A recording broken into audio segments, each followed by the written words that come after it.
দেখো বন্ধুরা, আমাদের পিঠা করতে করতে গ্যাস শেষ হয়ে গেছে। কতটা কষ্ট হচ্ছে আমাদের, দেখছো? আমরা রাজস্থানে থাকি, এখানে আমরা পিঠা বানিয়ে খাচ্ছি। তোমরা যদি খেতে চাও আসতে পারো, অনেক হয়েছে, শেষ করতে পারবো না।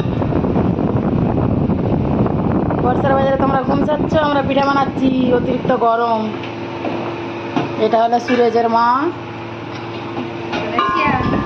এটা হলো আমাদের ম্যাডাম, হেড ম্যাডাম, হেড এইটি আমাদের হেড। আর সেইটা হচ্ছে ম্যানেজার, গ্যাস লাগাচ্ছি।